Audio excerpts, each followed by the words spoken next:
बड़े घर की बेटी मुंशी प्रेमचंद जी की कहानी। बेनी माधव सिंह मोजा गौरीपुर के जमींदार नंबरदार थे। उनके बुजुर्ग किसी जमाने में बड़े साहिबे सरबत थे। पुख्ता तालाब और मंदिर उन्हीं की यादगार थी। कहते हैं इस दरवाजे पर पहले हाथी झूमता था। उस हाथी का मौजूदा नेमुल बदल अब एक बूढ़ी भैंस थी, जिसके बदन पे गोश्त तो ना था, मगर शायद दूध बहुत देती थी, क्योंकि हर वक्त एक न एक आदमी हांडी लिए उसके सर पर सवार रहता था। बेनी माधव सिंह ने निस्ब से जायदाद वकीलों की नजर की और अब उनकी सालाना आमदनी 1000 से जायद न थी। ठाकुर साहब के 2 बेटे थे। बड़े का नाम श्रीकंठ सिंह था। उसने एक मुद्दते दराज की जानकारी के बाद बीए की डिग्री हासिल की थी और अब एक दफ्तर में नौकर था। छोटा लड़का लाल बिहारी सिंह दोहरे बदन का सजीला जवान था। भरा हुआ चेहरा, चौड़ा सीना, भैंस का 2 सेर ताजा दूध का नाश्ता कर जाता था। श्रीकंठ बिल्कुल उससे मुज्जात थे। इन जाहिरी खूबियों को उन्होंने 2 अंग्रेजी हुरूफ बीए पर कुर्बान कर दिया था। इन्हीं 2 हरफों ने उनके सीने की कुशादगी, कद की बुलंदी, चेहरे की चमक सब हजम कर ली थी। ये हजरत अब अपना वक्ते फुर्सत तिब के मुताले में सर्फ करते थे। आयुर्वेदिक दवाओं पर ज्यादा अकीदा था। शाम सवेरे उनके कमरे से अक्सर खर्ल की खुशगवार पहम सदाएं सुनाई दिया करती थी। लाहौर और कलकत्ता के वेदों से बहुत खतो किताबत रहती थी। श्रीकंठ इस अंग्रेजी डिग्री के बावजूद अंग्रेजी मुआशरत के बहुत मद्दाह न थे, बल्कि इसके बरअक्स वो अक्सर बड़ी शद्दोमत से उसकी मजम्मत किया करते थे। इसी वजह से गांव में उनकी बड़ी इज्जत थी। दशहरे के दिनों में वो बड़े जोश से रामलीला में शरीक होते और खुद हर रोज कोई न कोई रूप धरते। उन्हीं की जात से गौरीपुर में रामलीला का वजूद हुआ। पुराने रस्मों रिवाज का उनसे ज्यादा पुरजोश वकील मुश्किल से होगा। खुसूसन मुश्तरका खानदान के वो जबरदस्त हामी थे। आजकल बहुओं को अपने कुनबे के साथ मिलजुल कर रहने में बहशत होती है। उसे वो मुल्क और कौम के लिए फाले बद ख्याल करते थे। यही वजह थी कि गांव की बहुएं उन्हें मकबूलियत की निगाह से न देखती थी। बाज शरीफ जादियां तो उन्हें अपना दुश्मन समझती। खुद उन्हीं की बीवी उनसे इस मसले पर अक्सर जोर शोर से बहस करती थी, मगर इस वजह से नहीं कि उसे अपने सास ससुरे देवर जेठ से नफरत थी, बल्कि उसका ख्याल था कि अगर गम खाने और तरह देने पर भी कुनबे के साथ निवाह न हो सके तो आए दिन की तकरार से जिंदगी तलक करने के बजाय यही बेहतर है कि अपनी खिचड़ी अलग पकाई जाए। आनंदी एक बड़े ऊंचे खानदान की लड़की थी। उसके बाप एक छोटी सी रियासत के तालुकेदार थे। आलीशान महल, 1 हाथी, 3 घोड़े, 5 वर्दीपोश सिपाही, फिटन बहलिया शिकारी कुत्ते, 5 बहरी शिकरे जर्रे, फर्श फरोश, शीशा आलात, ऑनरेरी मैजिस्ट्रेट और कर्ज, जो एक मुअज्जज तालुकेदार के लवाजिम थे। वो उनसे बहराबर थे। भूप सिंह नाम था। फराक दिल, हौसलामंद आदमी थे, मगर किस्मत की खूबी लड़का एक भी ना था। 7 लड़कियां ही लड़कियां हुई और 7 जिंदा रही। अपने बराबर या ज्यादा ऊंचे खानदान में उनकी शादी करना अपनी रियासत को मिट्टी में मिलाना था। पहले जोश में उन्होंने 3 शादियां दिल खोल कर की, मगर जब 15-20 हजार के मकरूज हो गए तो आंखें खुली, हाथ पैर पीट लिए। आनंदी चौथी लड़की थी, मगर अपनी सब बहनों से ज्यादा हसीन और नेक। इसी वजह से ठाकुर भूप सिंह उसे बहुत प्यार करते थे। हसीन बच्चे को शायद उसके माँ बाप भी ज्यादा प्यार करते हैं। ठाकुर साहब बड़े पसोपश में थे कि इसकी शादी कहाँ करें। न तो यही चाहते थे कि कर्ज का बोझ बढ़े और न यही मंजूर था कि उसे अपने आप को बदकिस्मत समझने का मौका मिले। एक रोज श्रीकंठ उनके पास किसी चंदे के लिए रुपया मांगने आए। शायद नागरी प्रचार का चंदा था। भूप सिंह उनके तौरो तरीक पर रीझ गए। खींच तान कर जायचे मिलाए गए और शादी धूमधाम से हो गई। आनंदी देवी अपने नए घर में आई तो यहाँ का रंग ढंग कुछ और ही देखा। इन दिलचस्पियों और तफरीहों की वो बचपन से आदी थी, उसका यहाँ वजूद भी न था। हाथी घोड़ों का तो जिक्र क्या, कोई सजी हुई खूबसूरत बहली भी न थी। रेशमी स्लीपर साथ लाई थी, मगर यहाँ बाग कहाँ, मकान में खिड़कियां तक न थी, न जमीन पर फर्श, न दीवारों पर तस्वीरें। ये एक सीधा सादा दहकानी मकान था। आनंदी ने थोड़े ही दिन में इन तब्दीलियों से अपने तय इस कदर मानूस बना लिया, गोया उसने तकल्लुफात कभी देखे ही नहीं। एक रोज दोपहर के वक्त लाल बिहारी सिंह 2 मुर्गाबियां लिए हुए आए और भावत से कहा, जल्दी से गोश्त पका दो, मुझे भूख लगा है। आनंदी खाना पकाकर उनकी मुंतजिर बैठी थी। गोश्त पकाने बैठी, मगर हांडी में देखा तो घी पाव भर से ज्यादा ना था। बड़े घर की बेटी, किफायत शियारी का सबक अभी अच्छी तरह न पड़ी थी। उसने सब घी गोश्त में डाल दिया। लाल बिहारी सिंह खाने बैठे तो दाल में घी न था। दाल में घी क्यों नहीं छोड़ा? आनंदी ने कहा, घी सब गोश्त में पड़ गया। लाल बिहारी, अभी परसों घी आया है, इस कदर जल्द उठ गया? आनंदी, आज तो कुल पाव भर था, वो मैंने गोश्त में डाल दिया। जिस तरह सूखी लकड़ी जल्दी से जल उठती है, उसी तरह भूख से बाबला इंसान जरा जरा बात पर पनप जाता है। लाल बिहारी सिंह को भावच की ये जवान दराजी बहुत बुरी मालूम हुई। तीखा होकर बोला, मैके में तो चाहे घी की नदी बहती हो, औरत गालियां सहती है, मार सहती है, मगर मैके की निंदा उससे नहीं सही जाती। आनंदी मुंह फेर कर बोली, हाथी मरा भी तो 9 लाख का, वहां इतना घी रोज नाई का हार खा जाते हैं। लाल बिहारी जल गया, थाली उठाकर पटक दी और बोला, जी चाहता है कि तालू से जवान खींच लें।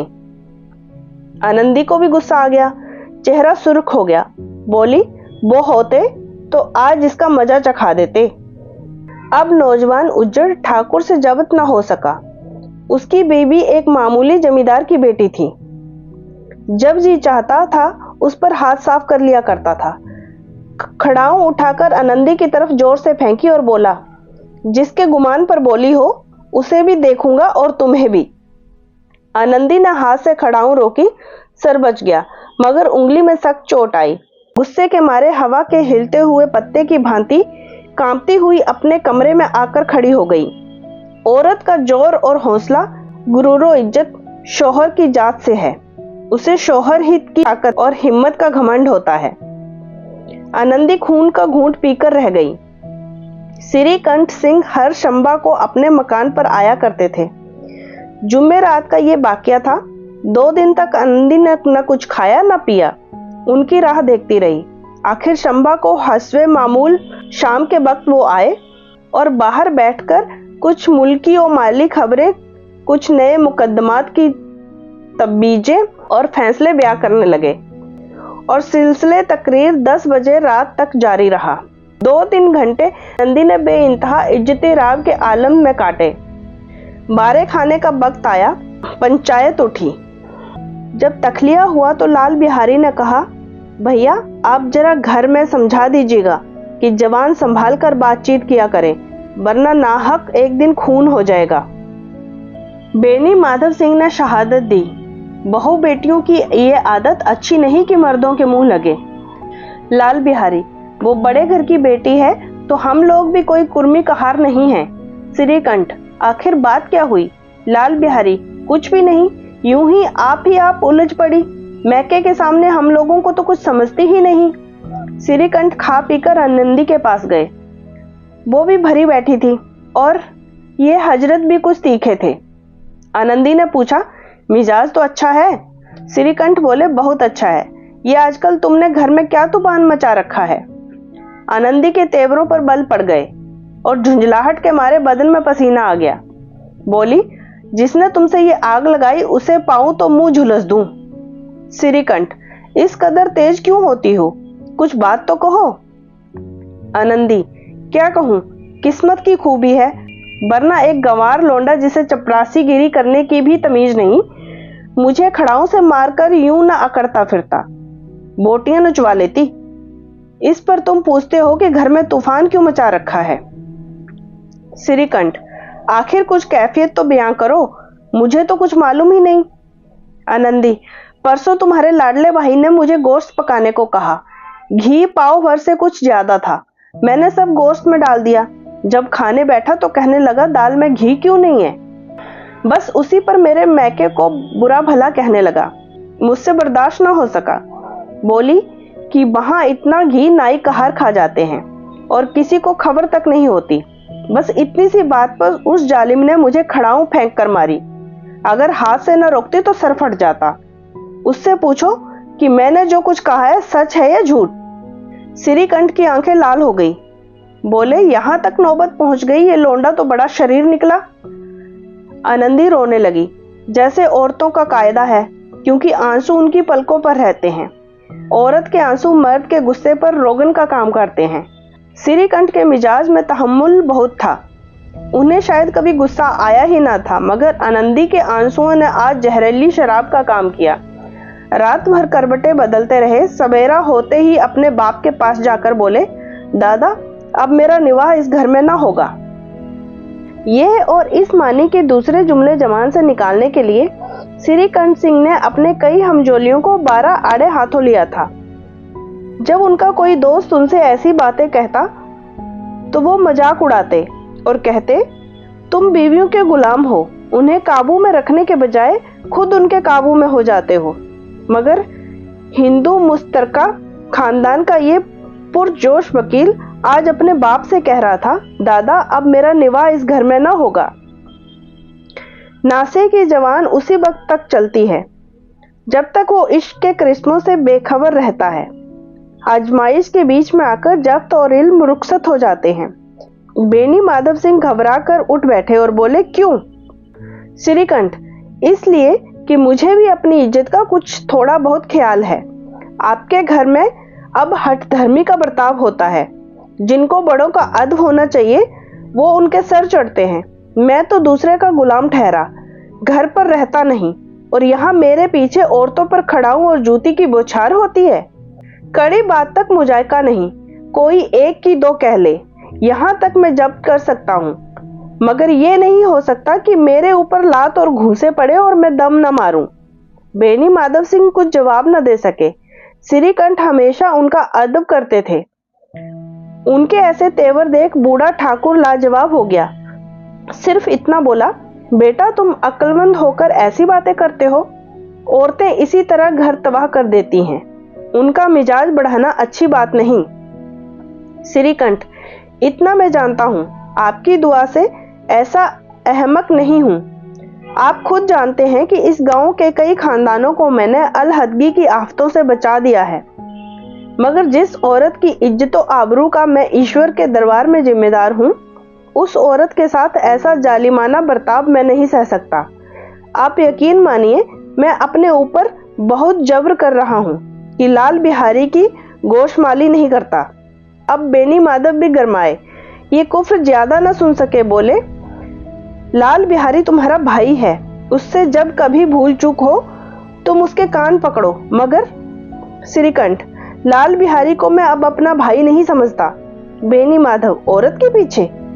श्रीकंठ, जी नहीं, उसकी गुस्ताखी और बेरहमी के बाइस। दोनों आदमी कुछ देर तक खामोश रहे। ठाकुर साहब लड़के का गुस्सा धीमा करना चाहते थे, मगर ये तस्लीम करने को तैयार न थे कि लाल बिहारी ने कोई गुस्ताखी या बेरहमी की है। इसी असना में कई और आदमी हुक्का तंबाकू उड़ाने के लिए आ बैठे। कई औरतों ने जब सुना कि श्रीकंठ बीबी के पीछे बाप से आमदाए जंग है तो उनका दिल बहुत खुश हुआ और तरफैन की शिकवा आमेज बातें सुनने के लिए उनकी रूहें तड़पने लगी। कुछ ऐसे हासिद भी गांव में थे जो इस खानदान की सलामते रवि पर दिल ही दिल में जलते थे। श्रीकंठ बाप से दबता था, इसलिए वो खतावार है। उसने इतना इल्म हासिल किया, ये भी उसकी खता है। बेनी माधव सिंह बड़े बेटे को बहुत प्यार करते थे, ये बुरी बात है। वो बिला उसकी सलाह के कोई काम नहीं करते, ये उनकी हिमाकत है। इन ख्यालात के आदमियों की आज उम्मीदें भर आई। हुक्का पीने के बहाने कोई लगान की रसीद दिखाने के हिले से आकर बैठ गए। बेनी माधव सिंह पुराना आदमी था, समझ गया कि आज ये हजरात फूले नहीं समाते। उसके दिल ने यह फैसला किया कि उन्हें खुश ना होने दूंगा, खवाह अपने ऊपर कितना ही जबर हो। यकायक लहजाए तकरीर नरम करके बोले, बेटा मैं तुमसे बाहर नहीं हूं, तुम्हारा जो जी चाहे करो, अब तो लड़के से खता हो गई। इलाहाबाद का नौजवान झल्लाया हुआ ग्रेजुएट इस घात को न समझा। अपने डिबेटिंग क्लब में उसने अपनी बात पर अड़ने की आदत सीखी थी, मगर अमली मुबाहिसों के दावपेच से वाकिफ न था। इस मैदान में वो बिल्कुल अनाड़ी निकला। बाप ने जिस मतलब से पहलू बदला था वहां तक उसकी निगाह न पहुंची। बोला, मैं लाल बिहारी के साथ अब इस घर में नहीं रह सकता।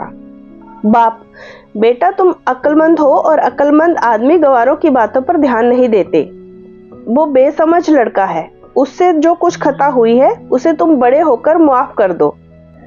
बेटा, उसकी ये हरकत मैं हरगिज मुआफ नहीं कर सकता। या तो वही इस घर में रहेगा या मैं रहूंगा। आपको अगर उससे ज्यादा मोहब्बत है तो मुझे रुखसत कीजिए, मैं अपना बोझ आप उठा लूंगा। अगर मुझे रखना चाहते हो तो उससे कहिए यहां से चला जाए, बस ये मेरा आखिरी फैसला है। लाल बिहारी सिंह दरवाजे की चौखट पर चुपचाप खड़ा बड़े भाई की बातें सुन रहा था। वो उनका बहुत अदब करता था। उसे कभी इतनी जुर्रत न हुई कि सिरीकंठ के सामने चारपाई पर बैठ जाए या हुक्का पी ले या पान खा ले। अपने बाप का भी इतना पसो लिहाज न करता था। सिरीकंठ को भी उससे दिली मोहब्बत थी। अपने होश में उन्होंने कभी उसे घुड़का तक न था। जब इलाहाबाद से आते तो जरूर उसके लिए कोई न कोई तोहफा लाते। मुकद्दर की जोड़ी उन्होंने ही बनवा कर दी थी। पिछले साल जब उसने अपने से डेवडे जवान को नागपंचमी के दंगल में पछाड़ दिया तो उन्होंने खुश होकर अखाड़े में ही जाकर उसे गले लगा लिया था और 5 रुपए के पैसे लुटाए थे। ऐसे भाई के मुंह से आज ऐसे जिगरदोज बातें सुन लाल बिहारी को बड़ा मलाल हुआ। उसे जरा भी गुस्सा न आया। वो फूटकर रोने लगा। भाई के आने से एक दिन पहले ही उसका दिल हरदम धड़कता था कि देखूं भैया क्या कहते हैं, मैं उनके सामने कैसे आऊंगा, मैं उनसे कैसे बोलूंगा, मेरी आंखें उनके सामने कैसे उठेंगी। उसने समझा था कि भैया मुझे बुलाकर समझा देंगे। इस उम्मीद के खिलाफ आज वो उन्हें अपनी सूरत से बेजार पाता था। वो जाहिल था, मगर उसका दिल कहता था कि भैया मेरे साथ ज्यादती कर रहे हैं। अगर सिरीकंठ उसे अकेला बुलाकर 2-4 मिनट सख्त बातें कहते, बल्कि 2-4 तमाचे भी लगा देते तो शायद उसे इतना मलाल ना होता। मगर भाई का ये कहना कि अब मैं इसकी सूरत से नफरत रखता हूँ, लाल बिहारी से ना सहा गया। वो रोता हुआ घर में आया और कोठरी में जाकर कपड़े पहने, फिर आंखें पोंछी जिससे कोई ये ना समझे कि रोता था। तब आनंदी देवी के दरवाजे पर आकर बोला, भाभी, भैया ने यह फैसला किया है कि वो मेरे साथ इस घर में ना रहेंगे। वे अब मेरा मुंह नहीं देखना चाहते, इसलिए मैं जाता हूँ। उन्हें फिर मुंह न दिखाऊंगा। मुझसे जो खता हुई उसे मुआफ करना। ये कहते कहते लाल बिहारी की आंखें भर आई। जिस वक्त लाल बिहारी सिंह सिर झुकाए नंदी के दरवाजे पर खड़ा था, उसी वक्त सिरीकंठ भी आंखें लाल किए बाहर से आए। भाई को खड़ा देख तो नफरत से आंखें फेर ली और कतरा कर निकल गए, गोया उसके साये से भी परहेज हो। आनंदी ने लाल बिहारी सिंह की शिकायत तो शौहर से की थी, मगर अब दिल में पछता रही थी। वो तवन नेक औरत थी और उसके ख्याल में भी ना था कि ये मामला इस कदर तूल खींचेगा। वो दिल ही दिल में अपने शौहर के ऊपर झुंझला रही थी कि इस कदर गर्म क्यों हो रहे हैं। ये खौफ कि कहीं मुझे इलाहाबाद चलने को न कहने लगे तो फिर मैं क्या करूंगी। उसके चेहरे को जर्द किए हुए थे। में जब उसने लाल बिहारी को दरवाजे पर खड़े ये कहते सुना कि अब मैं जाता हूं, मुझसे जो कुछ खता हुई माफ करना, तो उससे रहा नहीं गया। इसी हालत में जब उसने लाल बिहारी को दरवाजे पर खड़े ये कहते सुना कि अब मैं जाता हूं, मुझसे जो खता हुई मुझे माफ करना, उसका रहा सहा गुस्सा भी पानी हो गया। वो रोने लगी। दिलों का मैल धोने के लिए आंसू से ज्यादा कारगर कोई चीज नहीं है। सिरीकंठ को देखकर आनंदी ने कहा, लाला बाहर खड़े हैं, बहुत रो रहे हैं। सिरीकंठ, तो मैं क्या करूं? आनंदी, अंदर बुला लो, मेरी जवान को आग लगे। मैंने कहां से वो झगड़ा उठाया? सिरीकंठ, मैं नहीं बुलाने का। आनंदी, पछताओगे, उन्हें बहुत ग्लानि आ गई है, ऐसा ना हो कहीं चल दे। सिरीकंठ न उठे। इतने में लाल बिहारी ने कहा, भाभी, भैया से मेरा सलाम कह दो, वो मेरा मुंह नहीं देखना चाहते, इसलिए मैं अपना मुंह उन्हें ना दिखाऊंगा। लाल बिहारी इतना कहकर लौट पड़ा और तेजी से बाहर के दरवाजे की तरफ जाने लगा। यकायक आनंदी अपने कमरे से निकली और उसका हाथ पकड़ लिया। लाल बिहारी ने पीछे की तरफ ताका और आंखों में आंसू भरकर बोला, मुझे जाने दो। आनंदी, कहाँ जाते हो? लाल बिहारी, जहां कोई मेरा मुंह न देखे। आनंदी, मैं नहीं जाने दूंगी। लाल बिहारी, मैं लोगों के साथ रहने के काबिल नहीं हूं। आनंदी, तुम्हें मेरी कसम, अब एक कदम भी आगे न बढ़ाना। लाल बिहारी, जब तक मुझे ये ना मालूम हो जाएगा कि भैया के दिल में मेरी तरफ से कोई तकलीफ नहीं, तब तक मैं इस घर में हरगिज न रहूंगा। आनंदी, मैं ईश्वर की सौगंध खाकर कहती हूँ कि तुम्हारी तरफ से मेरे दिल में जरा सा भी मैल नहीं है। अब श्रीकंठ का दिल पिघला। उन्होंने बाहर आकर लाल को गले लगा लिया और दोनों भाई खूब फूट फूट कर रोए। लाल बिहारी ने सिसकते हुए कहा, भैया, अब कभी ना कहना कि तुम्हारा मुंह न देखूंगा। इसके सिवा जो सजा आप देंगे मैं खुशी से कबूल कर लूंगा। श्रीकंठ ने कांपती हुई आवाज में कहा, लल्लू, इन बातों को बिल्कुल भूल जाओ। ईश्वर चाहेगा तो अब ऐसी बातों का मौका ना आएगा। बेनी माधव सिंह बाहर से ये देख रहे थे। दोनों भाइयों को गले मिलते देख खुश हो गए और बोल उठे, बड़े घर की बेटियां ऐसी ही होती हैं, बिगड़ता हुआ काम बना लेती हैं। गांव में जिसने ये वाकया सुना, इन अल्फाज में आनंदी के फयाजी की दाद दी। बड़े